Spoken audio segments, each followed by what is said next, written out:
Hi good morning students. ഇന്ന് നമ്മൾ unit 3 psychology for നഴ്സസിൻ്റെ ഫസ്റ്റ് സെമസ്റ്ററിലെ സൈക്കോളജി സബ്ജക്ട്സിൻ്റെ മൂന്നാമത്തെ യൂണിറ്റ്. ഫസ്റ്റ് യൂണിറ്റ് കംപ്ലീറ്റ് ചെയ്തു, സെക്കൻഡ് യൂണിറ്റ് കംപ്ലീറ്റ് ചെയ്തു, ഫിഫ്ത്ത് യൂണിറ്റ് കംപ്ലീറ്റ് ചെയ്തു, സിക്സ്ത് യൂണിറ്റ് കംപ്ലീറ്റ് ചെയ്തു, തേർഡ് യൂണിറ്റിൻ്റെ ലാസ്റ്റ് പാർട്ട്. അപ്പോൾ ഇനി ഇത് കഴിഞ്ഞാൽ പിന്നെ നാലാമത്തെ യൂണിറ്റ്, ഫോർത്ത് യൂണിറ്റാണ് നമ്മൾ അടുത്ത് സ്റ്റാർട്ട് ചെയ്യാൻ പോകുന്നത്. അപ്പോൾ ഫോർത്ത് യൂണിറ്റ് കഴിഞ്ഞാൽ പിന്നെ നമുക്ക് എനിക്ക് തോന്നുന്നു സെവൻത് സൈക്കോളജിക്കൽ അസസ്മെൻറ്റ് വളരെ ഒരു ഇമ്പോർട്ടൻറ്റ് എസ്സേ വരുന്ന ഒരു പോർഷനാണ്. ഇച്ചിരി ചെറിയൊരു ടോപ്പിക്, ഒരു ചാപ്റ്ററുമാണ് കേട്ടോ. അപ്പോൾ നമുക്ക് ഡെവലപ്മെൻറ്റൽ സൈക്കോളജി കഴിഞ്ഞിട്ട് നാലാമത്തെ യൂണിറ്റ് കഴിഞ്ഞ് അഞ്ചാമത്തെ യൂണിറ്റ് ഓൾറെഡി എടുത്തിട്ടുണ്ട്, 6ഉം എടുത്തിട്ടുണ്ട്.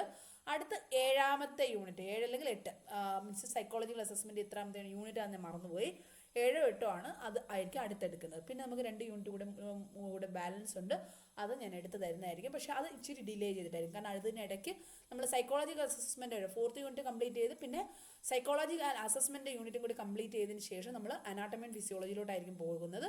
അനാട്ടമി ആൻഡ് ഫിസിയോളജിയാണ് പിന്നെ കൂടുതൽ ഇമ്പോർട്ടൻറ്റ്, കാരണം ബാക്കിയുള്ള 2-3 യൂണിറ്റ് ഉള്ളത് അത്രയും ഒരുപാട് ക്വസ്റ്റ്യൻസ് ഒന്നും എക്സാമിന് ചോദിക്കുന്ന ഒരു പോർഷനല്ല.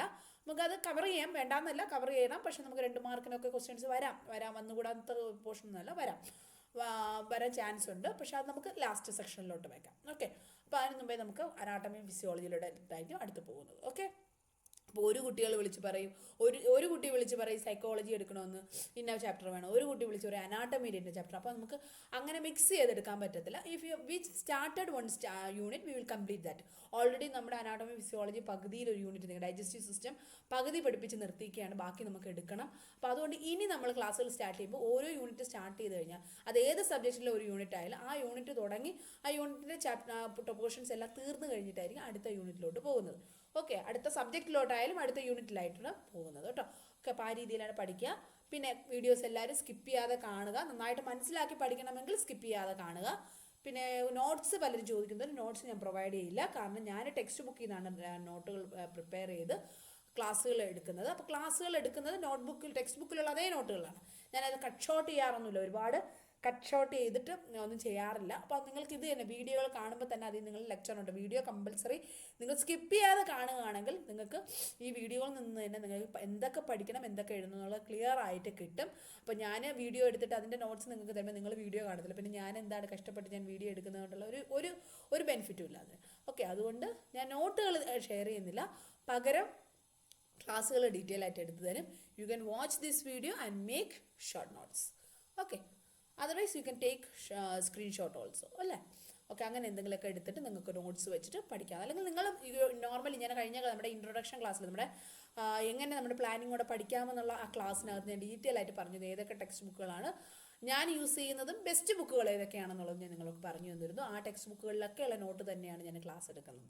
ഓക്കെ, അപ്പോൾ എല്ലാവരും കാണുക. വീഡിയോ ഇഷ്ടപ്പെട്ട് കഴിഞ്ഞാൽ ലൈക്ക് ചെയ്യുക. സബ്സ്ക്രൈബ് ചെയ്തിട്ടില്ലെങ്കിൽ ചാനൽ യൂസ്ഫുൾ ആണെന്ന് തോന്നുന്നെങ്കിൽ സബ്സ്ക്രൈബ് ചെയ്യുക. പിന്നെ നിങ്ങളുടെ കമൻസോ സജഷൻസോ ഒപ്പീനിയൻസോ എന്തെങ്കിലും ഉണ്ടെങ്കിൽ അതൊക്കെ ഒന്ന് കമൻറ്റിലെന്ന് എഴുതാനും മറന്നു പോകരുത്. കൂട്ടുകാർക്കൊക്കെ വീഡിയോ ഷെയർ ചെയ്യാനും മറക്കരുത്. ഓക്കെ, അപ്പോൾ നമുക്ക് കണ്ടിന്യൂ ചെയ്യാം. അപ്പോൾ ഇന്ന് നമ്മുടെ ഈ ഒരു ചാപ്റ്ററിൽ നമ്മുടെ mental hygiene and mental health എന്നുള്ള ഈ ചാപ്റ്ററിൽ ലാസ്റ്റുള്ള 2 ടോപ്പിക്കാണ് ഫ്രസ്ട്രേഷൻ ആൻഡ് കോൺഫ്ലിക്റ്റ് എന്ന് പറയുന്നത്. ഫ്രസ്ട്രേഷൻ ആൻഡ് കോൺഫ്ലിക്റ്റ് വളരെ ഇമ്പോർട്ടൻ്റ് ആയിട്ടുള്ള 5 മാർക്കിനോ അല്ലെങ്കിൽ 2 മാർക്കിനോ 1 മാർക്ക്, 10 മാർക്കിന് ചോദിക്കത്തില്ല, 5 മാർക്കിന് ചോദിക്കാം. ഫ്രസ്ട്രേഷൻ ആൻഡ് കോൺഫ്ലിക്റ്റ് എന്ന് വേണമെങ്കിൽ ചോദിക്കാം, അല്ലെങ്കിൽ കോൺഫ്ലിക്റ്റ് മാത്രമായിട്ട് 5 മാർക്കിന് വേണമെങ്കിലും ചോദിക്കാം.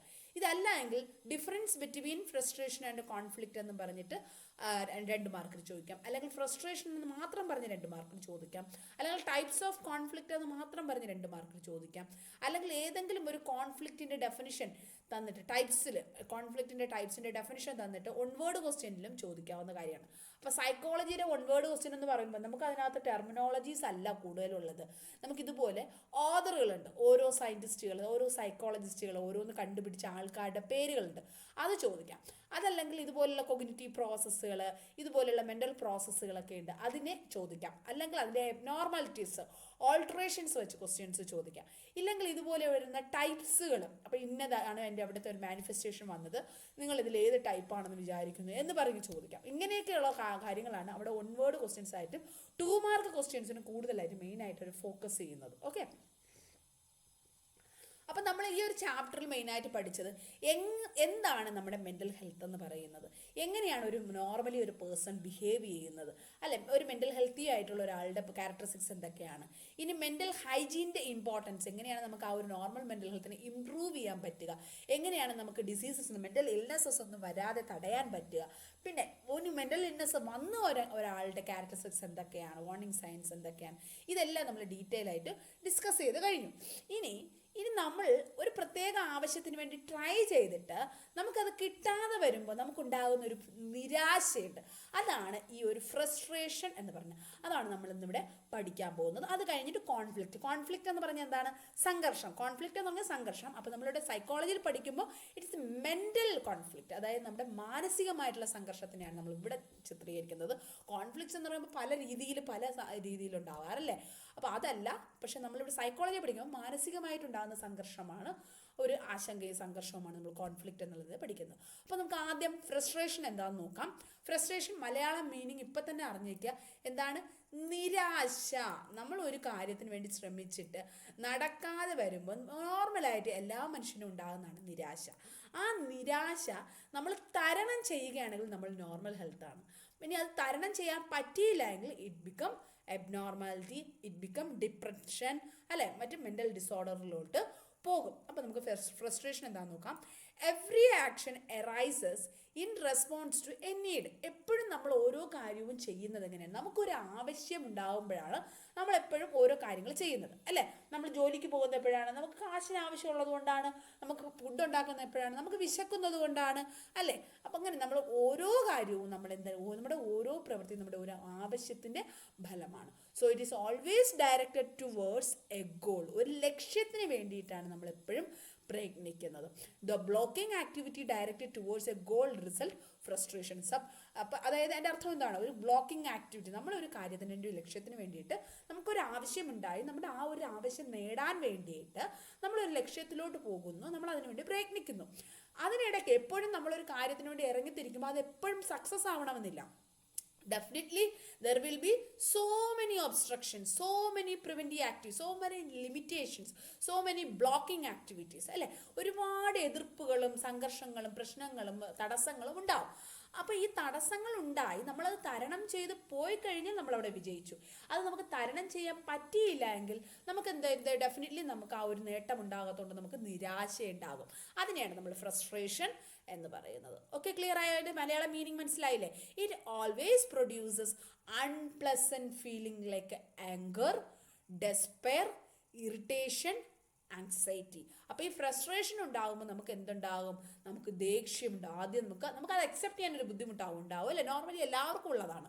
ഒരു അൺപ്ലസൻറ്റ് ഫീലിംഗ് ആയിരിക്കും. നമുക്ക് ദേഷ്യം ഉണ്ടാകും, നമുക്കൊരു ഇറിറ്റേഷൻ ഉണ്ടാകും, നമ്മൾ ഡെസ്പെയർ ആകും, പിന്നെ അതുപോലെ നമുക്ക് ആങ്സൈറ്റി ഉണ്ടാകും. നമുക്ക് ഇതുപോലെയുള്ള സിംറ്റംസ് എല്ലാം, നമുക്ക് ഇതുപോലെയുള്ള ഫീലിങ്സ് എല്ലാം നമുക്ക് ഉണ്ടാകും. ഡെഫിനറ്റ്ലി അത് നോർമലാണ്. This produces mental tension. അതെന്ത് ചെയ്യും? നമുക്ക് മെൻ്റൽ ടെൻഷൻ ഉണ്ടാകുന്നതിനും കാരണമാകും. ക്ലിയർ ആയോ? നമുക്കൊരു ആവശ്യമുണ്ട്, അതിനെതിരെ നമ്മളൊരു ഗോൾ, ഒരു ലക്ഷ്യം ഉണ്ടാക്കി നമ്മൾ അതിനുവേണ്ടി പ്രയത്നിക്കുന്നു.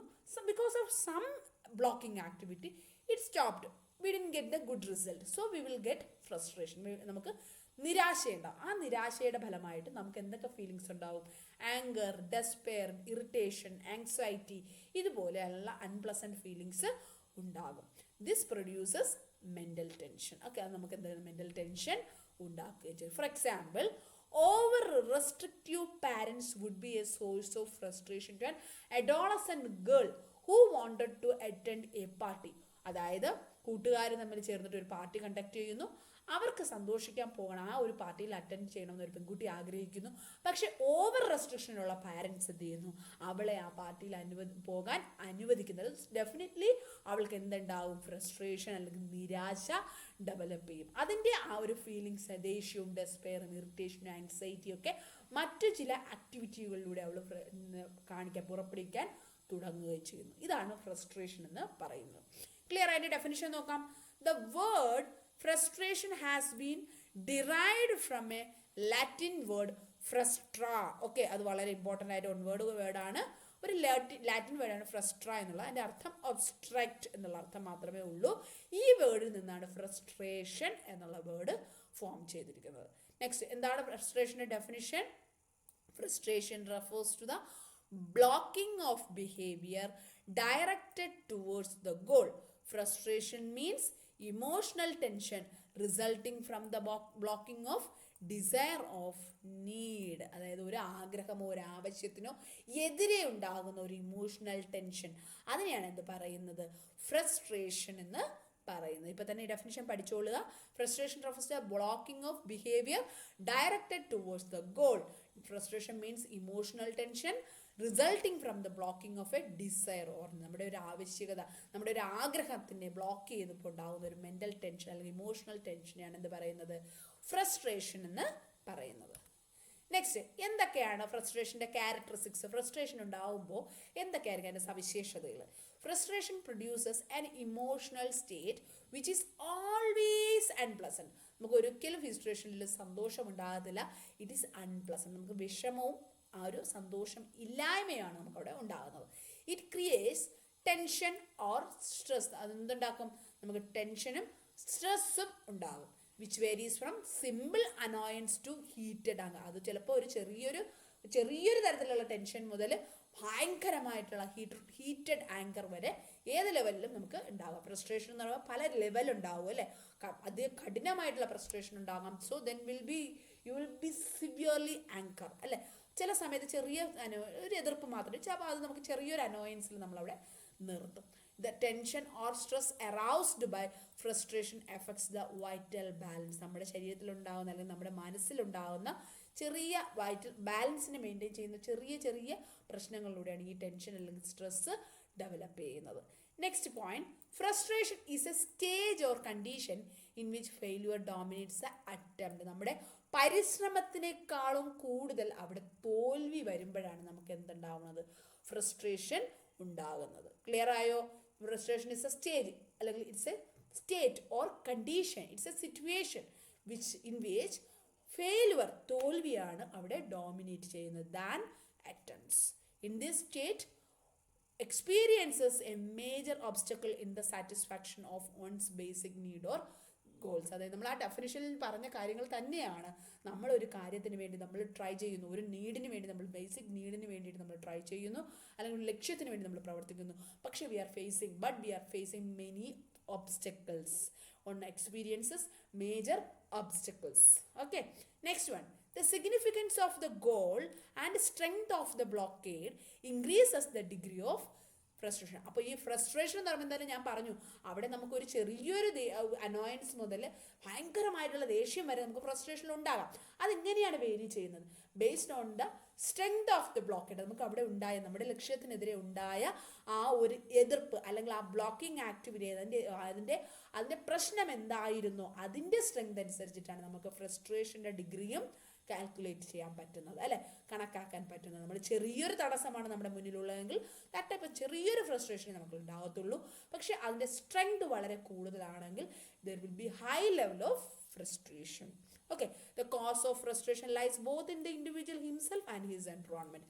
അപ്പോൾ ഈ ഒരു നിരാശയുടെ കാരണം അല്ലെങ്കിൽ ഫ്രസ്ട്രേഷൻ്റെ കാരണം എന്ന് പറയുമ്പോൾ അത് നമ്മൾ തന്നെ ആയിരിക്കാം, നമുക്കുള്ളിലുള്ള ചില കാരണങ്ങളായിരിക്കാം, ചിലപ്പോൾ നമ്മുടെ ചുറ്റുപാടും അല്ലെങ്കിൽ നമ്മുടെ എൻവയോൺമെന്റിൽ നിന്നുള്ള കാരണങ്ങളും ആയിരിക്കാം. ഓക്കെ, അപ്പോൾ ഇങ്ങനെ പലതരത്തിലുള്ള ക്യാരക്ടറിസ്റ്റിക്സ് നമ്മുടെ ഫ്രസ്ട്രേഷൻ ഉണ്ട്. എന്തൊക്കെയാണ് പറഞ്ഞത്? ഫസ്റ്റ് പറഞ്ഞത് ഫ്രസ്ട്രേഷൻ എന്ന് പറയുമ്പോൾ നമുക്ക് അൺപ്ലസൻ്റ് ആയിട്ടുള്ള ഒരു ഫീലിംഗ് ആണ് എപ്പോഴും നമുക്ക് തരുന്നത്. അതെന്തിന് കാരണമാകുമെന്ന് പറഞ്ഞു? നമുക്ക് സ്ട്രെസ്സും ടെൻഷനും കൂട്ടുന്നതിന് കാരണമാകുമെന്നുള്ളതും പറഞ്ഞു. അത് ചിലപ്പോൾ നമുക്ക് സിമ്പിൾ അനോയൻസ് മുതൽ ഒരു ഭയങ്കരമായിട്ടുള്ള ആങ്കർ, ദേഷ്യം വരെ എത്തിക്കാനും ചാൻസ് ഉണ്ടെന്ന് പറഞ്ഞു. അതുപോലെ ഫ്രസ്ട്രേഷൻ എന്ന് പറയുമ്പോൾ അവിടെ ഫെയിലുവർ ആണ് അവിടെ അറ്റംപ്റ്റ്സിനേക്കാളും ഇൻക്രീസ് ചെയ്ത് നിൽക്കുന്നത്. അതുകൊണ്ടാണ് നമുക്ക് ഫ്രസ്ട്രേഷൻ ഉണ്ടാകുന്നതെന്നും പറഞ്ഞു. പിന്നെ നമ്മൾ എന്ത് പറഞ്ഞു? മേജർ ഒബ്സ്റ്റക്കിൾസ്, അതായത് പ്രധാനമായിട്ട് എന്ത് ചെയ്യുന്നു? തടസ്സങ്ങളാണ് അല്ലെ, നമ്മുടെ ലക്ഷ്യങ്ങൾക്കെതിരെയുള്ള തടസ്സങ്ങൾ ആണ് ഇതിന് പ്രധാനപ്പെട്ട കാരണമെന്ന് പറഞ്ഞു. ആ ഒരു ഫ്രസ്ട്രേഷൻ്റെ ലെവൽ ഡിഗ്രി എന്ന് പറയുന്നത് എത്രത്തോളം കഠിനമായ തടസ്സമാണ് നമുക്ക് അവിടെ ഉണ്ടായത് അതനുസരിച്ച് വേരി ചെയ്യുന്നു. അതുപോലെ നമ്മൾക്കുള്ളിലുള്ള കാരണങ്ങൾ കൊണ്ടും നമുക്ക് പലതും ഫ്രസ്ട്രേഷൻ ഉണ്ടാകാം, ചിലപ്പോൾ നമുക്ക് ചുറ്റുപാടുമുള്ള കാരണങ്ങൾ കൊണ്ടും ഫ്രസ്ട്രേഷൻ ഉണ്ടാകാം. These are the characteristics of what? Frustration. Okay, അപ്പോൾ നമ്മൾ അടുത്ത കണ്ടന്റിലോട്ട് പോവുകയാണ്. ഇവിടെ causes or source of frustration, അപ്പം ഞാൻ തൊട്ട് ലാസ്റ്റ് ക്യാരക്ടറിസ്റ്റിക്സ് തന്നെ പറഞ്ഞു, പലതരത്തിൽ നമുക്ക് നമ്മുടെ ഉള്ളിലുള്ള കാരണങ്ങൾ കൊണ്ട് ഫ്രസ്ട്രേഷൻ ഉണ്ടാകാം, ചിലപ്പോൾ നമ്മുടെ ചുറ്റുപാടുമുള്ള കാരണങ്ങൾ കൊണ്ടും ഫ്രസ്ട്രേഷൻ ഉണ്ടാകാം. അപ്പോൾ ഇവിടെ അടുത്ത് നമ്മൾ പഠിക്കാൻ പോകുന്നത് വാട്ട് ആർ ദ കോസസ്, അല്ലെങ്കിൽ എന്തൊക്കെയാണ് അതിൻ്റെ കാരണങ്ങൾ, അല്ലെങ്കിൽ എവിടെ നിന്നാണ് ഫ്രസ്ട്രേഷൻ ഉണ്ടാകുന്നത്, അതിൻ്റെ സോഴ്സ് എന്താണ് എന്നാണ് നമ്മൾ അടുത്ത ടോപ്പിക് പഠിക്കാൻ പോകുന്നത്. 5 മാർക്കിന് ഫ്രസ്ട്രേഷൻ എന്ന് മാത്രം പറഞ്ഞു കഴിഞ്ഞാൽ നിങ്ങൾ അവിടെ ഒരു ഡെഫിനിഷൻ കൊടുക്കണം, അതിൻ്റെ ക്യാരക്ടറിസ്റ്റിക്സ് ലിസ്റ്റ് ഔട്ട് ചെയ്യണം, അതിൻ്റെ കോസസ് ലിസ്റ്റ് ഔട്ട് ചെയ്യണം. നമ്മൾ ഇനി അടുത്ത് എന്തൊക്കെ പഠിക്കാൻ പോകുന്നത് അതെല്ലാം പഠിക്കണം. റിയാക്ഷൻസ് ടു ഫ്രസ്ട്രേഷൻസ്, ഇത്രയും കാര്യങ്ങൾ നമ്മൾ എഴുതണം 5 മാർക്കിനാണെങ്കിൽ. നമുക്ക് 2 മാർക്കിനാണെങ്കിൽ ജസ്റ്റ് ഡെഫിനിഷനും കുറച്ച് ചെറിയൊരു എക്സ്പ്ലനേഷനും കൂടി മാത്രം, ക്യാരക്ടറിസ്റ്റിക്സിൻ്റെ മാത്രം എന്തെങ്കിലും എഴുതി കഴിഞ്ഞാൽ മതിയാകും. 5 മാർക്കാവുമ്പോൾ ഈ കണ്ടന്റുകൾ നിങ്ങൾ ഇത്രയും ഡീറ്റെയിൽ ആക്കണമെന്ന് ഞാൻ പറയുന്നില്ല. എന്തിനു വേണ്ടിയിട്ടാണ് ഞാൻ ഈ നോട്ടുകൾ ഡീറ്റെയിൽ ആയിട്ട് തരുന്നതെന്ന് പറഞ്ഞാൽ, ഞാൻ ഡീറ്റെയിൽ ആയിട്ട് എക്സ്പ്ലെയിൻ ചെയ്ത് തരുമ്പോൾ നിങ്ങൾ അതിൽ കേട്ട് സീരിയസ് ആയിട്ട് പഠിക്കുന്ന കുട്ടികളാണെങ്കിൽ നിങ്ങളത് ക്ലാസ്സുകൾ കേട്ടിട്ട് നിങ്ങൾ ഇതെല്ലാ പോയിന്റ്സും കാണാതെ പഠിച്ചെഴുതണമെന്ന് ഞാൻ പറയുന്നില്ല. അറ്റ്ലീസ്റ്റ് നിങ്ങളുടെ മെയിൻ ഹെഡിങ്ങുകളും അതിനുള്ളിൽ എഴുതാൻ 1-2 കണ്ടന്റ്സും നിങ്ങൾ അതിനകത്ത് പോയിന്റ്സ് നോട്ട് ചെയ്ത് ലെക്ചർ നോട്ടിൽ എഴുതുക. What you understood, which point you can make it, അത് നിങ്ങൾ അവിടെ നോട്ട് ചെയ്ത് വെച്ച് പഠിക്കുക. നിങ്ങളുടെ എക്സാമിന് നിങ്ങളത് പ്രസൻറ്റ് ചെയ്യുക. I am taking notes from R. Shrivani, so if you have that textbook you can refer that also. Okay, causes or sources of frustration. എന്ത് കാരണമാണ് ഫ്രസ്ട്രേഷൻ ഡെവലപ്പ് ചെയ്യുന്നത്? There are 2 kinds of frustration. 2 തരത്തിലുള്ള frustration ഉണ്ട്. Already ഞാൻ പറഞ്ഞു, നമുക്ക് ഉള്ളിലുണ്ടാകുന്നതും അല്ലാതെ ഔട്ട്സൈഡിൽ നിന്നുണ്ടാകുന്ന 2 തരത്തിലുണ്ട്. പുറമേ നിന്നുണ്ടാകുന്ന ഫ്രസ്ട്രേഷനെ എക്സ്റ്റേണൽ ഫ്രസ്ട്രേഷൻ എന്നും, നമുക്ക് നമ്മുടെ ഉള്ളിലുണ്ടാകുന്ന ഫ്രസ്ട്രേഷൻ, നമ്മുടെ ഉള്ളിലുള്ള കാരണങ്ങൾ കൊണ്ടുണ്ടാകുന്ന ഫ്രസ്ട്രേഷനെ പേഴ്സണൽ ഫ്രസ്ട്രേഷൻ എന്നും പറയാം. External frustration is caused by condition outside of oneself. Clear ആയല്ലോ? എക്സ്റ്റേണൽ ഫ്രസ്ട്രേഷൻ എന്ന് പറഞ്ഞാൽ എന്താണ്? നമുക്ക് പുറമെ, എനിക്ക് ഫ്രസ്ട്രേഷൻ ഉണ്ടെങ്കിൽ അതിൻ്റെ കാരണങ്ങൾ പുറമെയുള്ള കാരണങ്ങളായിരിക്കും, based on the outside environment. Personal frustration means is caused by condition within oneself. നമുക്ക് നമ്മുടെ ഉള്ളിൽ തന്നെയുള്ള കാരണങ്ങൾ കൊണ്ടുണ്ടാകുന്ന ഫ്രസ്ട്രേഷൻ.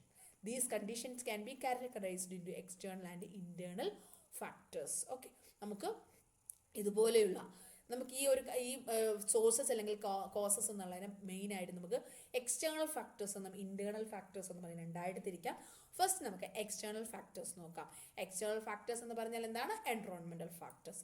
അതിനകത്ത് മെയിനായിട്ട് വരുന്നുണ്ട് ഫിസിക്കൽ ഫാക്ടേഴ്സും സോഷ്യൽ ഫാക്ടേഴ്സും. 2 സബ് ഹെഡിങ്സ് വരുന്നുണ്ട്. എക്സ്റ്റേണൽ ഫാക്ടേഴ്സിൽ എന്താ വരുന്നത്? ഫിസിക്കൽ ഫാക്ടേഴ്സും സോഷ്യൽ ഫാക്ടേഴ്സ്, അല്ലേ? Environmental factors.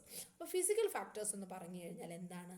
ചിലർക്ക് നിരാശ ഉണ്ടാകുന്ന due to natural calamities, obstacles in the environment to reach a goal, environmental situations or conditions which we cannot control. For example, contagious disease, death of a friend or beloved relative. അതായത് നമുക്കൊരിക്കലും നിയന്ത്രിക്കാൻ പറ്റാത്ത ചുറ്റുപാടിൽ നടക്കുന്ന ചില കാര്യങ്ങൾ, നമ്മൾ ഒരുപാട് കഷ്ടപ്പെട്ട് എത്രയോ നമ്മൾ ഇൻസിഡൻസ് നമ്മൾ കേരളത്തിലുള്ളവർ കണ്ടിട്ടുള്ളതാണല്ലേ. വെള്ളപ്പൊക്കം വന്നപ്പോൾ ഒരുപാട് കഷ്ടപ്പെട്ട്, ഒരു ജന്മം മുഴുവൻ കഷ്ടപ്പെട്ടുണ്ടാക്കിയ വീടൊക്കെ ഇങ്ങനെ നമ്മൾ കുട്ടികൾ കളിച്ചുണ്ടാക്കുന്ന വീടുകൾ പൊടിഞ്ഞു പോകുന്നത് പോലെ ഒഴുകി പോകുന്നതൊക്കെ നമ്മൾ കണ്ടിട്ടുണ്ടല്ലേ. ഒരു ജന്മത്തെ മുഴുവനായിട്ടുള്ള ഒരു സമ്പാദ്യമാണ്. Definitely it will cause frustration. Do you think so? Definitely it will cause, no?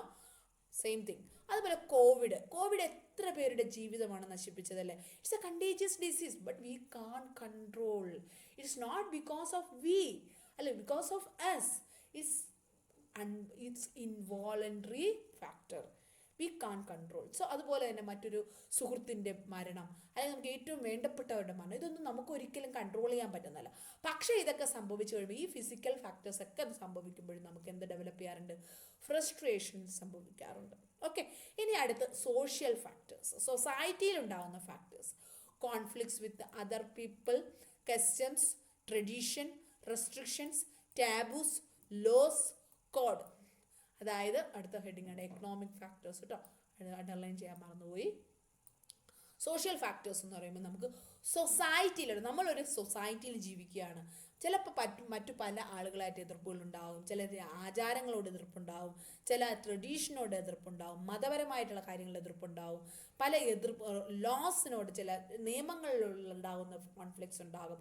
ഇതെല്ലാമാണ് സോഷ്യൽ ഫാക്ടേഴ്സ്, അല്ലേ?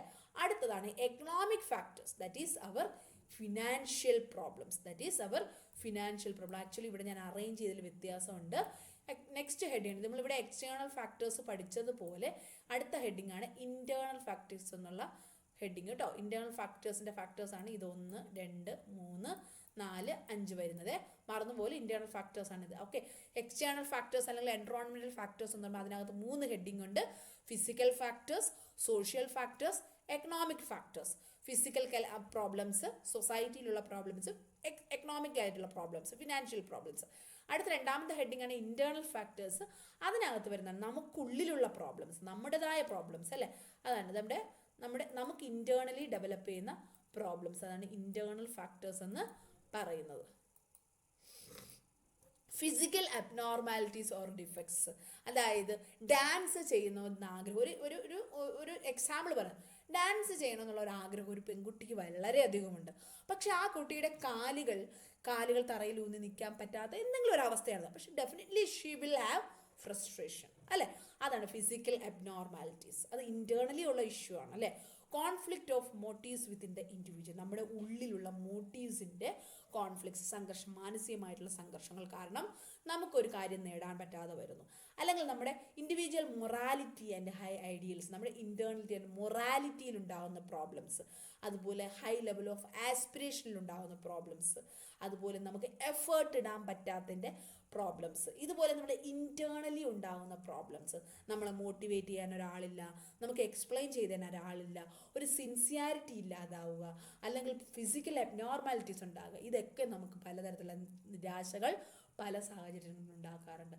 This is internal factors which affecting frustration, which causing a frustration in people. This is causes or sources of frustration. Next, when frustration comes, what is the reaction? ഒരു ആൾക്ക് frustration അല്ലെങ്കിൽ നിരാശ ഉണ്ടായി കഴിയുമ്പോൾ എന്തൊക്കെ രീതിയിലാണ് അവരത് പ്രകടിപ്പിക്കുന്നത്? അതാണ് റിയാക്ഷൻസ് ടു ഫ്രസ്ട്രേഷൻസ് എന്ന് പറയുന്നത്. Okay, the important reactions are as follows. ഏതൊക്കെയാണ്?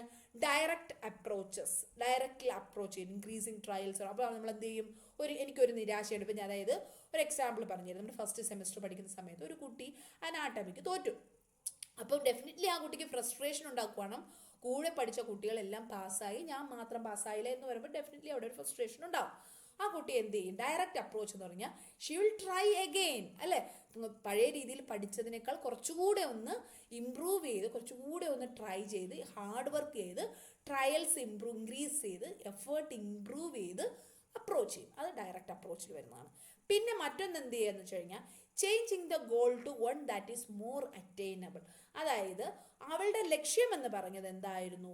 ഒരു ഡിസ്റ്റിങ്ഷൻ വാങ്ങുക. ഒരു കുട്ടിയുടെ ലക്ഷ്യം എന്നുള്ള ഡിസ്റ്റിങ്ഷൻ വാങ്ങുകയായിരുന്നു. പക്ഷേ ആ കുട്ടിക്ക് അത്രയും മാർക്കുകളൊന്നും ക്ലാസ്സിലെ എക്സാമിന് കിട്ടുന്നില്ല. അപ്പോൾ ആ കൊച്ചെന്ന് വെച്ചാൽ ഓക്കെ, എനിക്കത് ചെയ്യാൻ പറ്റുന്നില്ല എങ്കിൽ അറ്റ്ലീസ്റ്റ് എനിക്ക് ഫസ്റ്റ് ക്ലാസ്, മോർ അറ്റൈനബിൾ ആയിട്ടുള്ള മറ്റൊരു ലക്ഷ്യത്തിലോട്ട്, ഒരു എക്സാമ്പിൾ പറയുന്നതാണ് കേട്ടോ, ജസ്റ്റ് മറ്റൊരു ലക്ഷ്യത്തിലോട്ട് അതിനെ കൺവേർട്ട് ചെയ്യുന്നു. പിന്നെ മറ്റൊന്നെന്ന് പറഞ്ഞാൽ കോംപ്രമൈസ് ചെയ്യുക. നമുക്ക് നേടാൻ പറ്റാത്ത ഒരു കാര്യമാണെന്ന് പറയുമ്പോൾ നമുക്ക് അവിടെ എന്ത് ചെയ്യുക? ചെറിയ ചെറിയ കോംപ്രമൈസിങ് ടെക്നിക്സിലോട്ട് പോകുക. ഇതൊക്കെ നമ്മുടെ ആദ്യം ഡയറക്റ്റ് അപ്രോച്ചസിൽ ഉണ്ടാകുന്ന റിയാക്ഷൻസ് ആണ്. ഒന്ന്, നമ്മൾ എന്ത് ചെയ്യും? വീണ്ടും വീണ്ടും ട്രൈ ചെയ്ത് നോക്കും, നമ്മുടെ എഫേർട്ട് കൂടി നോക്കും. പിന്നെ നമുക്ക് നേടാൻ പറ്റാത്ത ഒരു ലക്ഷ്യമാണെങ്കിൽ നേടാൻ പറ്റുന്ന ഒരു ലക്ഷ്യത്തിനെ മാറ്റും. പിന്നെ നമ്മൾ ചില കാര്യങ്ങളിൽ കോംപ്രമൈസ് ചെയ്യാൻ വേണ്ടി തുടങ്ങും. ഇതൊക്കെ ഡയറക്റ്റ് അപ്രോച്ചസിൽ വരുന്നതാണ്. അപ്പോൾ ഉണ്ടാകുന്ന ചെറിയ സിംറ്റംസ് ഏതൊക്കെയാണെന്ന് ചോദിച്ചു കഴിഞ്ഞാൽ restlessness and tension. When increased effort and variation in attack fail and substitute goals are unavailable and unacceptable, person shows restlessness and tension behavior. നമ്മൾ ഒരുപാട് ട്രൈ ചെയ്തിട്ടും പല കാര്യങ്ങളും നടക്കാതെ വരുമ്പോൾ നമുക്ക് അവിടെ എന്തുണ്ടാകും? നമുക്കൊരു റെസ്റ്റ്ലെസ്നെസ്സും ഒരു ഭയങ്കര ടെൻഷനും ഒക്കെ ഡെവലപ്പ് ചെയ്യാൻ തുടങ്ങും. These are reactions for frustration. Next അടുത്തുണ്ടാകുന്നതാണ് അഗ്രഷൻ ഉണ്ടാവും പേഷ്യന്. അഗ്രഷൻ തന്നെ 2 ടൈപ്പ് ഉണ്ട്. ഡയറക്റ്റ് അഗ്രഷനും ഉണ്ട്, ഡിസ്പ്ലേസ്ഡ് അഗ്രഷനും ഉണ്ട്. നമുക്ക് എന്താണെന്ന് നോക്കാം. അഗ്രഷൻ ഡെവലപ്പ് ചെയ്യുമെന്ന് പറയും റിയാക്ഷൻസ് ഓഫ് ഫ്രസ്ട്രേഷനിൽ. അപ്പോൾ അതിൽ ഡയറക്റ്റ് അഗ്രഷൻ എന്താണെന്ന് നോക്കാം. Sometimes aggression is expressed directly against the individual or object which is the source of frustration. ചിലപ്പോൾ നമുക്ക് ആ ഒരു ദേഷ്യം, നമ്മൾ അഗ്രഷൻ ഡയറക്റ്റ്ലി എന്തു വസ്തുവാണോ നമുക്ക് ആ ഒരു ഫ്രസ്ട്രേഷന് കാരണമായത് അതിന്മേൽ നമ്മൾ ആ ഒരു അഗ്രഷൻ ചെലുത്തിയാൽ, എക്സ്പ്രസ് ചെയ്താൽ നമ്മൾ എന്ത് പറയുന്നു? ഡയറക്റ്റ് അഗ്രഷൻ എന്ന് പറയുന്നു. ചിലപ്പോൾ നമുക്ക് ആ സമയത്ത് നമുക്ക് ആ ഒരു സാധനത്തിൽ അല്ലെങ്കിൽ ആ ഡയറക്റ്റ് അഗ്രഷൻ കാണിക്കാൻ പറ്റാതെ വരുമ്പോൾ ചില ഇന്നസെൻ്റ് ആയിട്ട് നമുക്ക് ഇതിലൊരു ഇൻവോൾവ്മെൻറ്റും ഇല്ലാത്ത, ഇതിലൊരു തെറ്റും ചെയ്യാത്ത, ഇതിനൊരു കാരണമേ അല്ലാത്ത മറ്റൊരു വസ്തുവിലോ മറ്റൊരു വ്യക്തിയിലോ നമ്മൾ അഗ്രഷൻ കാണിക്കുകയാണെങ്കിൽ അതിനെന്ത് പറയുന്നു? Displaced aggression. അഗ്രഷൻ്റെ ടൈപ്പൊക്കെ 2 മാർക്കിന് ചോദിക്കാവുന്നതാണ്. Direct aggression and displaced aggression. Okay, next അടുത്ത ഒരു റിയാക്ഷൻ ഓഫ് ഫ്രസ്ട്രേഷൻ എന്ന് പറഞ്ഞാൽ ഏപ്പതി.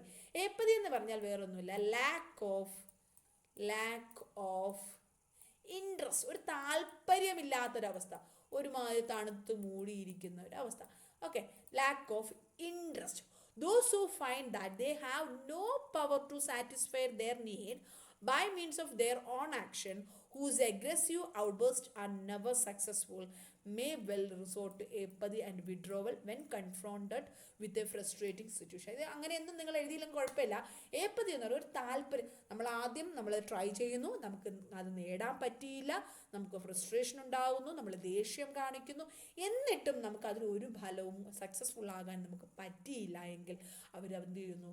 ഒരു ഒതുങ്ങിക്കൂടി, ഇനി എന്നെ കൊണ്ട് ഒരു ഉപയോഗമില്ല എന്നുള്ള രീതിയിൽ ഒതുങ്ങിക്കൂടി മാറുന്നു. ഒരു താല്പര്യമില്ലാത്ത അവസ്ഥയിൽ ഒരു വിഡ്രോവലായി മാറുന്നു. അതിനാണ് ഏപ്പതി എന്ന് പറയുന്നത്. ഇനി മറ്റൊരു റിയാക്ഷൻ എന്ന് പറഞ്ഞാൽ എന്താണ്? Fantasy. When problems become too much for the individual to handle, he sometimes seeks the solution of escape into a dream world, a solution based on the fantasy rather than reality. നമുക്ക് ഒരുപാട് problems നമ്മുടെ ജീവിതത്തിൽ വന്നു കഴിയുമ്പോൾ ചില ആൾക്കാർ എന്ത് ചെയ്യാറുണ്ടെന്ന് അറിയോ? അതിനെ നേരിടാൻ, റിയാലിറ്റിയിൽ നിന്ന് നേരിടുന്നതിന് പകരം അവർ ഫാൻറ്റസി ഡ്രീമിങ്ങിലോട്ട് പോകാറുണ്ട്. This also one reaction of frustration. Reactions of frustration എന്ന് പറയുമ്പോൾ ഫസ്റ്റ് ഉള്ളത് ഡയറക്റ്റ് അപ്രോച്ചസ് ആണ്. ഏതൊക്കെയാണെന്ന് പറഞ്ഞു. നമ്മൾ അതിൻ്റെ എഫേർട്ട് കൂട്ടുന്നു, അതിൻ്റെ ഗോളിൻ്റെ ചേഞ്ച് ചെയ്യുന്നു, ചെറിയ കോംപ്രമൈസിങ് ടെക്നിക്സിലോട്ടൊക്കെ പോകുന്നു. പിന്നെ മറ്റു റിയാക്ഷൻസ് റെസ്റ്റ്ലെസ്നെസ് ആൻഡ് ടെൻഷൻ.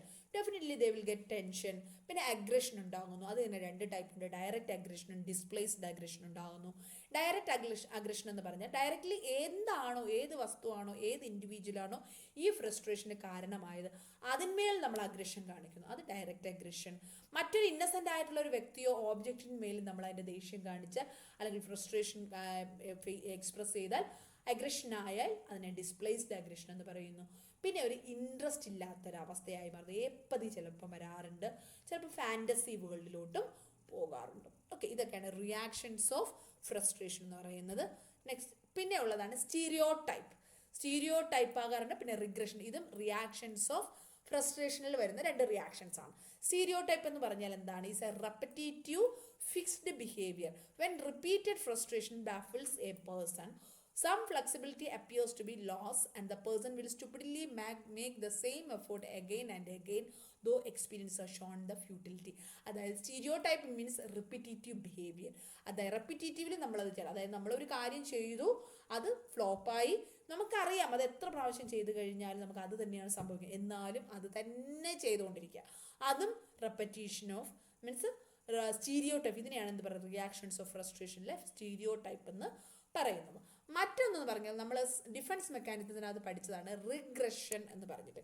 എന്താണ് റിഗ്രഷൻ അവിടെ പഠിച്ചത്? നമ്മളൊരു കാര്യത്തിന് നമുക്ക് ശ്രമിച്ചിട്ട് നടക്കാതെ വരുമ്പോൾ നമ്മൾ എന്ത് ചെയ്യുന്നു? Primitive mode of behave. നമ്മൾ ആക്ച്വലി ഇപ്പോൾ അഡൾട്ട് പീരീഡാണ്. അഡൾട്ട് പീരീഡിലുള്ള ആളുകൾ ബിഹേവ് ചെയ്യുന്നതിൽ നിന്നും നമ്മൾ യങ്ങർ ഏജിലുള്ള ആൾക്കാർ എങ്ങനെ റിയാക്ട് ചെയ്യുന്നു ആ രീതിയിലോട്ട് റിയാക്ട് ചെയ്യാൻ തുടങ്ങുന്നു. ചൈൽഡ്ഹുഡിൽ നമ്മൾ എങ്ങനെയായിരുന്നു ആ ഒരു രീതിയിലോട്ട് റിയാക്ട് ചെയ്യാൻ തുടങ്ങുന്നു. ഇതിനാണ് റിഗ്രഷൻ എന്ന് പറയുന്നത്. ഇതെല്ലാം എന്താണ്? റിയാക്ഷൻസ് ഓഫ് ഫ്രസ്ട്രേഷൻ ആണ്. നമുക്ക് ഫ്രസ്ട്രേഷൻ ഒന്നുകൂടി ഒന്ന് കൺക്ലൂഡ് ചെയ്യാം. ജസ്റ്റ് ഇൻട്രൊഡക്ഷൻ പറഞ്ഞു, ഡെഫിനിഷൻ പറഞ്ഞു, ക്യാരക്ടറിസ്റ്റിക്സ് പറഞ്ഞു, പിന്നെ causes or sources of frustration പറഞ്ഞു, റിയാക്ഷൻസ് ഓഫ് ഫ്രസ്ട്രേഷൻ പറഞ്ഞു. ഇനി നമുക്ക് ഇതിലെ ഫൈനൽ ടോപ്പിക്കാണ് 5 മാർക്കിന് ചോദിക്കാൻ ചാൻസ് ഉള്ള 2 മാർക്ക് ക്വസ്റ്റ്യൻസ് 1 മാർക്ക് ക്വസ്റ്റ്യൻസ് ചോദിക്കാൻ ചാൻസ് ഉള്ള കോൺഫ്ലിക്റ്റ്. കോൺഫ്ലിക്റ്റ് എന്ന് പറഞ്ഞാൽ വേറൊന്നും ഞാൻ ഓൾറെഡി പറഞ്ഞു, സംഘർഷം, മാനസിക സംഘർഷം. നമ്മളുടെ സൈക്കോളജി പഠിക്കുന്നത് കൊണ്ട് മാനസിക സംഘർഷം. ഓക്കെ, അതാണ്. അതായത് ഒരു കൺഫ്യൂഷൻ, നമുക്ക് അത് ചെയ്യണോ ഇത് ചെയ്യണോ, ഐ മീൻ കോൺഫ്ലിക്റ്റ് എന്ന് പറഞ്ഞാൽ എന്താ? I can't take a decision. ഒരു മാനസിക സംഘർഷത്തിലൂടെയാണ് ഞാനിപ്പോൾ കടന്നു പോയിക്കൊണ്ടിരിക്കുന്നത് എന്നൊക്കെ പറയുന്നത്. അതാണ് conflict. Conflict in life is one cause of stress. അതായത് സ്ട്രെസ്സിൻ്റെ ഒരു കാരണം എന്ന് പറയുന്നത് കോൺഫ്ലിക്റ്റ് ആണ്. പലപ്പോഴും കുട്ടികൾക്ക് ഈ ആളുകൾക്ക് സ്ട്രെസ് ഡെവലപ്പ് ചെയ്യാൻ കാരണം ഈ ഒരു കോൺഫ്ലിക്റ്റ് ആണ്. നമ്മുടെ ജീവിതത്തിൽ ഉണ്ടാവുന്ന മാനസിക സംഘർഷങ്ങളാണ്. Conflict is a painful state or condition of an individual. During this state, the person experiences an intense emotional tension. അതായത് ഈ കോൺഫ്ലിക്റ്റ് എന്ന് പറയുമ്പോൾ അത് ഒരു സ്ട്രെസ്സിന് കാരണമാണ്. അത് നമ്മുടെ മനസ്സിന് സുഖം തരുന്ന ഒരു കാര്യമല്ല, നമുക്ക് വേദന തരുന്ന ഒരു കാര്യമാണ്, നമ്മളെ ടെൻഷൻ ആക്കുന്ന ഒരു കാര്യമാണ്. അതായത് ഇൻറ്റൻസ് ഇമോഷണൽ ടെൻഷൻ എക്സ്പീരിയൻസ് ചെയ്യുന്ന ഒരു അവസ്ഥയാണ് കോൺഫ്ലിക്ട്സ് എന്ന് പറയുന്നത്. Conflict occurs when one has to choose between equally desirable or equally undesirable goals. അതായത് നമുക്ക് ഏറ്റവും വേണ്ടപ്പെട്ട രണ്ട് വ്യക്തികൾ നമ്മുടെ മുന്നിലുണ്ട്. നമുക്ക് ഒരാൾ പറയുന്നതേ ചെയ്യാൻ പറ്റത്തുള്ളൂ, നമുക്ക് ഒരാളെ മാത്രമേ അക്സെപ്റ്റ് ചെയ്യാൻ പറ്റത്തുള്ളൂ. ആ ഒരു സിറ്റുവേഷൻ നമ്മൾ ആരെ അക്സെപ്റ്റ് ചെയ്യും? അതാണ് ഈക്വലി ഡിസൈറബിൾ. ഇനി രണ്ട് ഇഷ്ടമില്ലാത്ത രണ്ട് കാര്യങ്ങൾ, അതിൽ ഏത് കാര്യം എടുത്തു കഴിഞ്ഞാലും എനിക്ക് ദോഷമുണ്ടാവും, എനിക്ക് താല്പര്യമില്ല. അത് ഈക്വലി അൺഡിസൈറബിൾ ആയിട്ടുള്ള ഗോൾസിൽ നമ്മൾ പെട്ടുപോകുക, ഏത് സെലക്ട് ചെയ്യണം എന്നുള്ളൊരവസ്ഥ. ഇതിനെയാണ് കോൺഫ്ലിക്റ്റ് എന്ന് പറയുന്നത്. ഇപ്പം തന്നെ നിങ്ങൾക്ക് മനസ്സിലായി കാണും അല്ലേ? അമ്മ പറയുന്നു MBBS ജോയിൻ ചെയ്യാൻ, അച്ഛൻ പറയുന്നു എൻജിനീയറിങ്ങിന് ജോയിൻ ചെയ്യാൻ. നിങ്ങൾക്ക് രണ്ടിനോടും താല്പര്യമില്ല, നിങ്ങൾക്ക് സയൻറ്റിസ്റ്റ് ആകാനാണ് താല്പര്യം എന്ന് പറഞ്ഞു കഴിഞ്ഞാൽ അച്ഛനെയും വെറുപ്പിക്കാൻ വയ്യ, അമ്മയെയും വെറുപ്പിക്കാൻ വയ്യ, പക്ഷെ നിങ്ങളുടെ ആഗ്രഹം ഒട്ടും നടക്കുന്നുമില്ല അല്ലേ? ഇനി MBBS സീറ്റ് കിട്ടി, നഴ്സിങ്ങിന് സീറ്റ് കിട്ടി, അല്ല MBBS സീറ്റ് കിട്ടി, എൻജിനീയറിങ്ങിന് സീറ്റ് കിട്ടി, രണ്ടും എനിക്ക് ഇഷ്ടമുള്ള പ്രൊഫഷനുമാണ്, പക്ഷേ എനിക്ക് ഇതിലേത് അത് വേണോ ഇത് വേണോ എന്നുള്ളൊരു കൺഫ്യൂഷൻ. ഇതാണ് conflicts. Okay, these desires are contradictory in nature and therefore cannot be satisfied fully at the same time. നമുക്ക് രണ്ട് ഗോളുകൾ ഒരേ സമയം വരുമ്പോൾ നമുക്ക് രണ്ടും ഒരുപോലെ നമുക്ക് സാറ്റിസ്ഫൈ ചെയ്യാൻ പറ്റില്ല.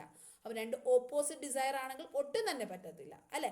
അപ്പോൾ ആ സാഹചര്യമാണ് നമ്മൾ എന്ത് പറയുന്നത്, നമ്മുടെ മെൻ്റൽ ടെൻഷൻ കോൺഫ്ലിക്റ്റ് എന്ന് പറയുന്നത്. ആ ഇൻട്രൊഡക്ഷൻ മനസ്സിലായെന്ന് വിചാരിക്കുന്നു. ഡെഫിനിഷൻ നോക്കാം. Conflict means A painful emotional state which result from a tension between opposed and contradictory wishes. Opposite സൈഡിലുള്ള അല്ലെങ്കിൽ കോൺട്രഡിക്ടറി ആയിട്ടുള്ള വിഷസിൻ്റെ ഇടയിൽ പെടുമ്പോൾ നമുക്കുണ്ടാവുന്ന ഒരു ടെൻഷൻ, ഒരു പെയിൻഫുൾ സ്റ്റേറ്റ്, അതാണ് കോൺഫ്ലിക്റ്റ് എന്ന് പറയുന്നത്. Conflict means it's A painful emotional state which results from A tension. Okay, tension between opposed and contradictory wishes. എതിരെയുള്ള കോൺട്രഡിക്റ്ററി ആയിട്ടുള്ള വിഷസിൽ നിന്ന് ഡെവലപ്പ് ചെയ്യുന്ന ഒരു ടെൻഷനിൽ നിന്നുണ്ടാകുന്ന ഇമോഷണൽ പെയിൻഫുൾ ആയിട്ടുള്ള ഇമോഷണൽ സ്റ്റേറ്റ്, അതിനെയാണ് എന്ത് പറയുന്നത്, കോൺഫ്ലിക്റ്റ് എന്ന് പറയുന്നത്. നെക്സ്റ്റ് അടുത്ത് വളരെ ഇമ്പോർട്ടൻ്റ് ആയിട്ടുള്ള ക്വസ്റ്റ്യൻ പേപ്പറിൽ കണ്ടിട്ടുള്ളതാണ് കോൺഫ്ലിക്റ്റും ടൈപ്സ് ഓഫ് കോൺഫ്ലിക്ട്സും. പ്രധാനമായിട്ടും നമുക്ക് ഇതിനകത്ത് പഠിക്കാനുള്ള ടൈപ്സ് ഓഫ് കോൺഫ്ലിക്ട്സ് ആണ്. എന്തൊക്കെയാണ് ടൈപ്സ് ഓഫ് കോൺഫ്ലിക്ട്സിൽ? അതിൽ 4 ടൈപ്പ് കോൺഫ്ലിക്റ്റുകളാണുള്ളത്. Approach conflict, avoidance conflict, approach avoidance conflict, multiple approach avoidance conflict. Okay, അപ്രോച്ചും അവോയ്ഡൻസ് 2 വേർഡേ ഉള്ളൂ പഠിക്കാൻ വേണ്ടിയിട്ട്. പക്ഷേ ഇത് ആദ്യം ഉള്ളത് അപ്രോച്ച് കോൺഫ്ലിക്റ്റ്, രണ്ടാമത്തത് അവോയ്ഡൻസ് കോൺഫ്ലിക്റ്റ്. അത് ഞാൻ എക്സ്പ്ലെയിൻ ചെയ്യുമ്പോൾ നിങ്ങൾക്ക് ക്ലിയർ ആയിട്ട് മനസ്സിലാവും എൻ്റെ മീനിങ് എന്താണെന്നുള്ളത്.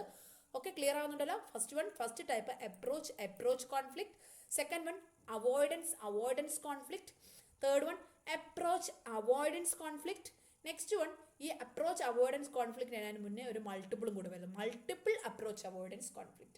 ഇങ്ങനെ 4 ടൈപ്പാണ് വരുന്നത്. ഇതിൽ ഫസ്റ്റ് ടൈപ്പാണ് അപ്രോച്ച് കോൺഫ്ലിക്റ്റ്. ഓക്കെ, അപ്രോച്ച് എന്ന് പറഞ്ഞാൽ നമുക്ക് ഇഷ്ടമുള്ള 2 ഫാക്ടേഴ്സ്, ഇഷ്ടമുള്ള നമുക്ക് താല്പര്യമുള്ള 2 ഓൾട്ടർനേറ്റീവ്സ്, അട്രാക്റ്റീവ് ആയിട്ടുള്ള ഓൾട്ടർനേറ്റീവ്സ് ആണ് നമുക്ക് അവിടെ മുന്നിലുള്ളത്. നമുക്ക് താല്പര്യമുള്ള 2 ചോയ്സസ് നമ്മുടെ മുന്നിൽ വരുന്നു. അതാണ് അപ്രോച്ച് എന്നുള്ളത്, അപ്രോച്ചബിൾ ആയിട്ടുള്ള.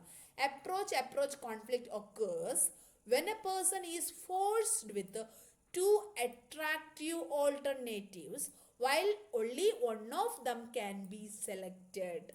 അതായത് നമ്മുടെ മുന്നിൽ നമുക്ക് ഇഷ്ടമുള്ള 2 ഓൾട്ടർനേറ്റീവ്സ് കൊണ്ടുവച്ചൊക്കെയാണ്, നമ്മളോട് പറയുകയാണ് ഇതിൽ ഒന്ന് സെലക്ട് ചെയ്യാൻ. പക്ഷെ നമ്മൾ ഏത് സെലക്ട് ചെയ്യും? നമുക്ക് രണ്ടും ഇഷ്ടമാണ്, ആ ഒരു അവസ്ഥ. അപ്പോൾ നമുക്ക് ഇത് വേണോ അത് വേണോ എന്നുള്ള ഒരു ഒരു കൺഫ്യൂഷൻ. അതിനാണ് അപ്രോച്ച് കോൺഫ്ലിക്റ്റ് എന്ന് പറയുന്നത്. ഒരു എക്സാമ്പിൾ പറയാം. 2 courses that you want to take but they are scheduled for the same time. അതായത് നിങ്ങൾ 2 കോഴ്സുകൾ നിങ്ങൾ പഠിക്കണമെന്ന് ആഗ്രഹിച്ചു, ആ 2 കോഴ്സ് നമുക്ക് മുന്നിൽ ഇപ്പോൾ ഉണ്ട്, ഇതിൽ ഏതെങ്കിലും ഒന്ന് മാത്രമേ നമുക്ക് ഇവിടെ ചെയ്യാൻ പറ്റത്തുള്ളൂ.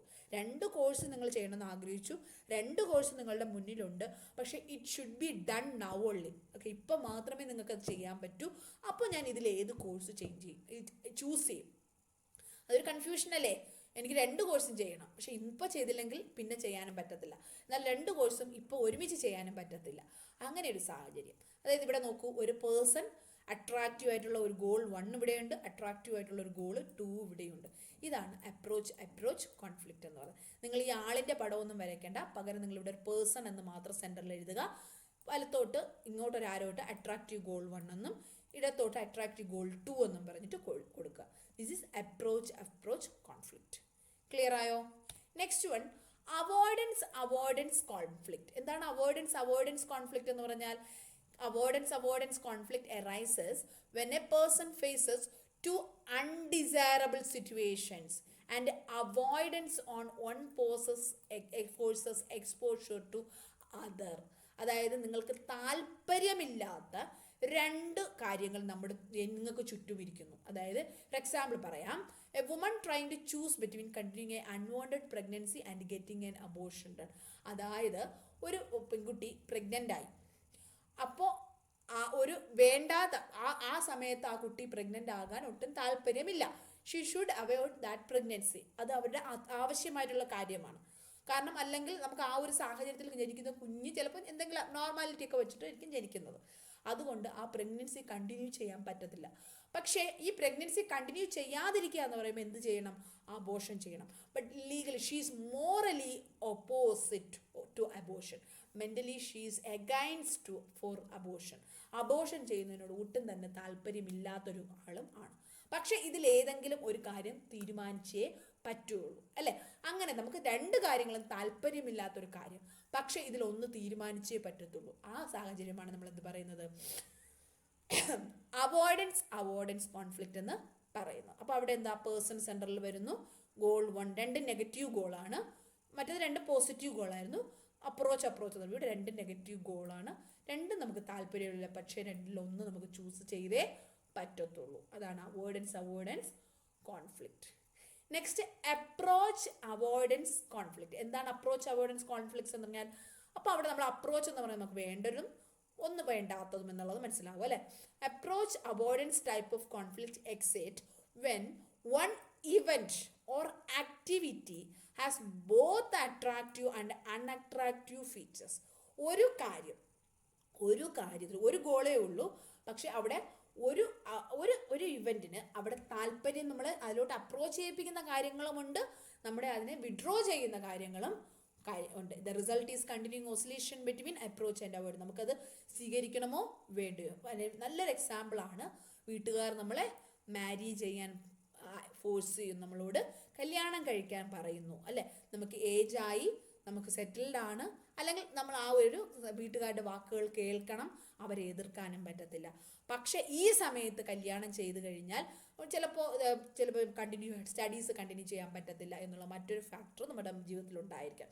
അപ്പോൾ നമുക്ക് നമ്മുടെ വീട്ടുകാരെ അനുസരിക്കുകയും വേണം, പക്ഷേ ഇത് നമ്മുടെ ജീവിതത്തിൽ ചില നെഗറ്റീവ് ഫാക്ടർ ഉണ്ടാക്കും എന്നുള്ളൊരു കൺഫ്യൂഷനുണ്ട്. സോ അതുകൊണ്ടാണ് അപ്രോച്ച് അവോയ്ഡൻസ് കോൺഫ്ലിക്റ്റ് അങ്ങനെ ഉണ്ടാകുന്ന കൺഫ്യൂഷൻ. അതിനെയാണ് അപ്രോച്ച് അവോയ്ഡൻസ് കോൺഫ്ലിക്ട്സ് എന്ന് പറയുന്നത്. Okay, is a emotional conflict and stress situation. Okay, ഒരു കാര്യം, ഒരു situation, it having approachable thing and it have avoidance thing also. So attracted by goal and repulsed by goal, ഇത് രണ്ടും വരുന്നതാണ് approach avoidance conflict. ഇനിയുള്ളത് multiple approach avoidance conflict. അതായത് നമ്മളിവിടെ പറഞ്ഞതുപോലെ തന്നെ, പക്ഷേ ഇവിടെ മൾട്ടിപ്പിൾ ഗോൾസ് അവിടെ വരുന്നു എന്നുള്ളത് മാത്രമേ വരുന്നുള്ളൂ. ഞാൻ ജസ്റ്റ് വായിച്ച് പറഞ്ഞുതരാം. Multiple approach avoidance conflicts exist when a choice must be made between 2 or more alternatives, each of which has both positive and negative features. അതായത് നമ്മൾ ഒരുപാട് ഗോളുകൾ നമ്മുടെ ചുറ്റും വരുന്നു, അതിൽ നമ്മൾ ഒന്ന് തിരഞ്ഞെടുത്തേ പറ്റൂ. ഓക്കെ, 2 അതിലധികം മൾട്ടിപ്പിൾ ഗോൾസ് നമ്മുടെ മുന്നിൽ വരുന്നു, നമുക്ക് ഏതെങ്കിലും ഒന്ന് തിരഞ്ഞെടുത്തേ പറ്റും. Most difficult to this type of conflicts is very difficult to resolve. നമുക്കൊരു കറക്റ്റ് ആയിട്ടുള്ള ഒരു ഡിസിഷൻ, നമുക്ക് ഒരുപാട് ഓൾട്ടർനേറ്റീവ്സ്, ഒരുപാട് ഗോളുകൾ നമ്മുടെ ചുറ്റും വരുന്നു, നമുക്ക് അതിൽ നിന്നും ഒരു ഗോൾ തിരഞ്ഞെടുക്കേണ്ടി വരും. It's very difficult. നമ്മുടെ മുന്നിൽ 2 ഓപ്ഷൻ വയ്ക്കുമ്പോഴേ നമുക്ക് ഡിഫിക്കൾട്ട് ആണല്ലേ കണ്ടുപിടിക്കാൻ വേണ്ടിയിട്ട് അതിൽ ഏതെടുക്കണമെന്ന്. അപ്പോൾ നമ്മുടെ മുന്നിൽ ഒരുപാട് ഗോളുകൾ വന്നാലോ, ഒരുപാട് ഓൾട്ടർനേറ്റീവ്സ് വന്നാലോ, അത് അട്രാക്റ്റീവ് ആയിട്ടുള്ളതും അപ്രോച്ചബിൾ ആയിട്ടുള്ളതും അവോയ്ഡൻസ് ആയിട്ടുള്ളതുമായിട്ടുള്ള ഗോളുകൾ നമ്മുടെ മുന്നിൽ വരികയാണെങ്കിൽ അതിൽ നിന്നൊരു ഗോളിലോട്ട് എത്തിച്ചേരാൻ ഇറ്റ്സ് വെരി ഡിഫിക്കൾട്ട് അല്ലേ. അതാണ് മൾട്ടിപ്പിൾ അപ്രോച്ച് അവോയ്ഡൻസ് കോൺഫ്ലിക്റ്റ് എന്ന് പറയുന്നത്. ഓക്കെ, അതെ. അപ്പോൾ അത്രയും മാത്രം മീനിങ് മതി. നിങ്ങൾ ജസ്റ്റ് ഒരു പേഴ്സണും ജസ്റ്റ് ഇങ്ങനെ ഒരു പിക്ചർ പേഴ്സൺ എന്ന് പറയുമ്പോൾ എഴുതിയാൽ മാത്രം മതി. അട്രാക്റ്റീവ് ഗോൾ ഉണ്ടാവാം, ഇവിടെ അട്രാക്റ്റീവ് ഗോൾ ഉണ്ടാവും, ഇവിടെ റിപ്പൾഡ് ഗോൾ ഉണ്ടാവും, വേറെ റിപ്പൾഡ് ഗോൾ, രണ്ടല്ല രണ്ടിലധികം ഗോളുകൾ നമ്മുടെ മുന്നിൽ ഉണ്ടാവുന്നു, ചോയ്സസ് ഉണ്ടാവുന്നു. നമ്മൾ അതിൽ ഏതെങ്കിലും ഒന്ന് സെലക്ട് ചെയ്യാൻ പറയുമ്പോഴാണ് മൾട്ടിപ്പിൾ അപ്രോച്ച് അവോയ്ഡൻസ് കോൺഫ്ലിക്ട്സ് എന്ന് പറയുന്നത്. ഏതൊക്കെയാണ് നമ്മുടെ ഗോളുകൾ? Approach conflict, avoidance conflict, approach avoidance conflict, multiple approach avoidance conflict. Okay, ഇനിയുള്ള മറ്റൊരു ടൈപ്പാണ് ഇന്റേണൽ കോൺഫ്ലിക്റ്റ്. എന്താണ് ആ ഒരു വേർഡിൽ തന്നെ ഉണ്ട് നമുക്കുള്ളിലുണ്ടാകുന്ന കോൺഫ്ലിക്റ്റ്. അതാണ് ഇന്റേണൽ കോൺഫ്ലിക്റ്റ് എന്ന് പറയുന്നത്. Conflicts may be between one person and another person, or between A person and his environment, or may be within A person himself. Conflict എന്ന് പറയുമ്പോൾ പലതരത്തിലാകാം. നമുക്ക് ഒരു വ്യക്തിക്കും മറ്റൊരു വ്യക്തിയും ഇടയിലുള്ളതാകാം, അല്ലെങ്കിൽ ഒരു വ്യക്തിയും അയാളുടെ ചുറ്റുപാടുകളും തമ്മിൽ ഉണ്ടാകുന്നതാകാം, അല്ലെങ്കിൽ ആ വ്യക്തിക്ക് ഉള്ളിൽ തന്നെ ഉണ്ടാകുന്നതും ആകാം. The most dangerous and serious conflict is on within A person. പ്രധാനമായിട്ട് ഏറ്റവും ദോഷം ചെയ്യുന്ന കോൺഫ്ലിക്റ്റ് എന്ന് പറയുന്നത് ഒരു വ്യക്തിക്ക് ഉള്ളിൽ മാത്രം ഉണ്ടാകുന്ന കോൺഫ്ലിക്റ്റിനെയാണ് എന്ത് പറയുന്നത്? അതാണ് ഏറ്റവും ഡേഞ്ചറസ് ആയിട്ടുള്ളത്. അതിനെയാണ് എന്ത് പറയുന്നത്? ഇന്റേണൽ കോൺഫ്ലിക്റ്റ് എന്ന് പറയുന്നത്. Conflict between one's motive, one's desire, one's sentiments, one's attitudes. നമ്മുടെ രീതികളും സെന്റിമെന്റ്സും ആഗ്രഹങ്ങളും മോട്ടീവ്സും ഒക്കെ അല്ലേ, ഇതിനുള്ളിൽ ഉണ്ടാവുന്ന കോൺഫ്ലിക്റ്റ് ആണ് നമുക്ക് ഒട്ടും പെട്ടെന്ന് നമുക്ക് സോൾവ് ചെയ്യാൻ പറ്റാത്തതും മോസ്റ്റ് ഡേഞ്ചറസ് ആയിട്ടുള്ള കോൺഫ്ലിക്റ്റ്. അതിനെയാണ് എന്ത് പറയുന്നത്? ഇന്റേണൽ കോൺഫ്ലിക്ട്സ് എന്ന് പറയുന്നത്. അത്രയും മാത്രം മതി, ബാക്കിയുള്ളതൊന്നും വേണ്ട. ഈ ഒരു ഇന്റേണൽ കോൺഫ്ലിക്റ്റ് എന്ന് പറഞ്ഞാൽ എന്താണ്? 2 മാർക്ക് നിങ്ങളൊരു ഡെഫിനിഷൻ മാത്രം നിങ്ങൾ അറിഞ്ഞിരിക്കും. ചിലപ്പോൾ 1 വേർഡ് ക്വസ്റ്റ്യൻസ് ചോദിക്കാം. ഈ ഒരു ഡെഫിനിഷൻ ചെയ്ത് conflicts which is most serious and dangerous and it is forming on person within a person. What type of conflicts that one? Internal conflicts. Okay, ഇനി എങ്ങനെയാണ് നമുക്ക്, അപ്പോൾ നമ്മൾ ഫ്രസ്ട്രേഷൻ പഠിച്ചു, കോൺഫ്ലിക്റ്റ് പഠിച്ചു. അപ്പോൾ ഞാൻ പറയുന്നത് ഞാൻ ഒരു തവണ പറഞ്ഞാണ്, ഒന്ന് ജസ്റ്റ് റിവൈസ് ചെയ്ത് പോയത്. വീഡിയോ ഒരുപാട് ലെങ്തി ആക്കാതിരിക്കാൻ വേണ്ടിയിട്ടാണ്. Actually I think I explained clearly. If you want to study more, if you want more explanation, just go back. Okay, ഒരു പ്രാവശ്യം കൂടി ബാക്കിലോട്ട് എടുക്കുക. എന്നിട്ട് ഏത് പോർഷനാണോ മനസ്സിലാകാത്ത അത് ഒന്നുകൂടെ ഇരുന്ന് പഠിക്കുക. ഇനി നമുക്കിത് എങ്ങനെ സോൾവ് ചെയ്യാമെന്നുള്ളത് നോക്കാം. നമ്മുടെ ജീവിതത്തിൽ നിരാശയും മാനസിക സംഘർഷങ്ങളും ഉണ്ടാകുമ്പോൾ നമുക്ക് അതെങ്ങനെ അതിനൊരു സൊല്യൂഷൻ കണ്ടെത്താമെന്നുള്ളത് നോക്കാം. നമുക്ക് അറിയാവുന്ന കാര്യങ്ങൾ തന്നെയാണ്, നിങ്ങൾക്ക് തന്നെ സ്വന്തമായിട്ട് വായിച്ചെഴുതാവുന്ന പോയിന്റ്സേ ഉള്ളൂ. എന്നാലും ഞാനൊന്ന് വായിച്ചു വരാം. Frustration and conflict lead to stress. നമ്മളത് സോൾവ് ചെയ്തില്ല എങ്കിൽ നമ്മുടെ ജീവിതത്തിൽ നമുക്ക് സ്ട്രെസ്സും ആൻസൈറ്റിയും ഉണ്ടാക്കുന്നതിന് കാരണമാകുന്നു. അത് സോൾവ് ചെയ്യാനുള്ള വഴികളാണ് ഇവിടെ പറയുന്നത്. First point, identify the source of frustration, try to change or control it. If cannot, learn to accept. Okay, അതായത് ഒന്ന് നമുക്ക് ചെയ്യാൻ പറ്റും. നമ്മൾ പഠിച്ചല്ലോ sources of or causes of frustration. ആദ്യം നമുക്ക് ഈ ഫ്രസ്ട്രേഷൻ കോൺഫ്ലിക്ട്സ് മാറ്റാൻ വേണ്ടിയിട്ട് അവയുടെ കാരണങ്ങൾ എന്തൊക്കെയാണെന്ന് കണ്ടുപിടിക്കുക. നമുക്ക് ആ കാരണങ്ങളെ നമുക്ക് നമ്മുടെ ജീവിതത്തിൽ അവോയ്ഡ് ചെയ്യാനോ അവയുടെ കൺട്രോൾ ചെയ്യാനോ നമുക്ക് പറ്റുന്നുണ്ടെങ്കിൽ അത് ചെയ്യുക. ഇല്ല എങ്കിൽ നമ്മൾ ആ ഒരു സാഹചര്യം നമ്മൾ അക്സെപ്റ്റ് ചെയ്യാൻ പഠിക്കുക. Yes, it is our life, we have to adjust it. Okay, അത് നമ്മൾ അക്സെപ്റ്റ് ചെയ്യുക. അത് ഫസ്റ്റ് റെസൊല്യൂഷൻ ടെക്നിക്കാണ്. രണ്ടാമത്തത്, decide important things carefully, check everything carefully before taking a decision. നമ്മളൊരു തീരുമാനത്തിൽ എത്തിച്ചെല്ലുന്നതിന് മുന്നേ നമ്മൾക്ക് പ്രാധാന്യമുള്ളതും ഇമ്പോർട്ടൻ്റ് ആയിട്ടുള്ളതും കാര്യങ്ങൾ കെയർഫുള്ളായിട്ട് അസസ് ചെയ്ത് അതിലൊരു തീരുമാനം എടുക്കുക. ഇത് രണ്ടാമത്തത്. ഇനി മൂന്നാമത്തത്, റിവ്യൂ ദ സിറ്റുവേഷൻ എഗെയിൻ. എപ്പോഴും തീരുമാനങ്ങൾ എടുത്തതിന് ശേഷം ആ ഒരു സിറ്റുവേഷൻ വീണ്ടും വീണ്ടും ഒന്നുകൂടി ഒന്ന് റിവ്യൂ ചെയ്ത് നോക്കുക. പിന്നെ അടുത്തുള്ളതാണ്, change our goals or modify our desire. ചിലപ്പോൾ നമ്മുടെ സാഹചര്യങ്ങളിൽ നമ്മൾ ഒരുപാട് ട്രൈ ചെയ്തിട്ട് നടക്കാത്ത കാര്യങ്ങളാണെങ്കിൽ ആ ലക്ഷ്യത്തിന് വേണ്ടി തന്നെ വീണ്ടും വീണ്ടും ശ്രമിച്ച് സമയം കളയാതെ അതിനെ മോഡിഫൈ ചെയ്യുകയോ അല്ലെങ്കിൽ നമ്മുടെ ലക്ഷ്യങ്ങളിൽ ചേഞ്ചസ് വരുത്തുകയോ ചെയ്യുക. അത് നമുക്ക് നിരാശ അവോയ്ഡ് ചെയ്യാൻ വേണ്ടി നമുക്ക് വിജയത്തിലെത്താൻ പറ്റുന്ന കാര്യങ്ങളിലോട്ട് ഫോക്കസ് ചെയ്യുക. അത് മറ്റൊരു ടെക്നിക്കാണ്. ഇനി അത് തന്നെയാണ് substitute our goals by others. നമ്മുടെ ഗോൾസ്, നമുക്ക് നടക്കാത്ത ഗോൾസ് മാറ്റി മറ്റ് ഒബ്റ്റൈനബിൾ ആയിട്ടുള്ള, നമുക്ക് ആക്സസിബിൾ ആയിട്ടുള്ള, അപ്രോച്ചബിൾ ആയിട്ടുള്ള ഗോൾസ് വഴി സബ്സ്റ്റിറ്റ്യൂട്ട് ചെയ്യുക. അതുപോലെ എക്സ്പീരിയൻസ്ഡ് ആയിട്ടുള്ള ആളുകളിൽ നിന്നും, ഫ്രണ്ട്സുകളിൽ നിന്നും, റിലേറ്റീവ്സിൽ നിന്നുമൊക്കെ അഡ്വൈസ് നേടുക. Encourage full expression of positive and negative feelings within accepting atmosphere. അല്ലേ, നമുക്ക് മറ്റുള്ളവർ പറയുന്ന പോസിറ്റീവ് ആയാലും നെഗറ്റീവ് ആയാലും അത് മനസ്സിലാക്കാനും അത് ഉൾക്കൊള്ളാനുള്ളൊരു മനസ്സ് നമുക്ക് ഉണ്ടാവുക. നമുക്ക് ഒരിക്കലും തീരുമാനം എടുക്കാൻ പറ്റാത്ത ഒരു വ്യക്തിയാണ് ഞാൻ എന്നുള്ള ഒരു അവസ്ഥയിലോട്ട് പോകരുത്. Avoid indecision. We should make decision in our life. Okay, stick to decision.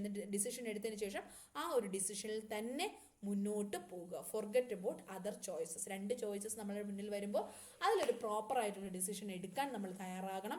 എടുത്തതിന് ശേഷം അതിൽ തന്നെ സ്റ്റിക്ക് ചെയ്യുക. അല്ലെ, മറ്റുള്ള ചോയ്സിനെ കുറിച്ച് മറക്കുകയും വേണം. പിന്നെ അവിടെ നിരാശയും കോൺഫ്ലിക്ട്സും ഒന്നും ഡെവലപ്പ് ചെയ്യാൻ പാടില്ല. ഈ പോയിന്റ്സ് നിങ്ങളുടേതായ സ്വന്തം നിങ്ങളുടെ ജീവിതത്തിൽ ഒരു കോൺഫ്ലിക്ട്സോ ഫ്രസ്ട്രേഷൻ ഉണ്ടായിക്കഴിഞ്ഞാൽ നമ്മൾ എന്ത് ചെയ്യും? നമ്മൾ മുതിർന്നവരോട് അഡ്വൈസ് ചോദിക്കും.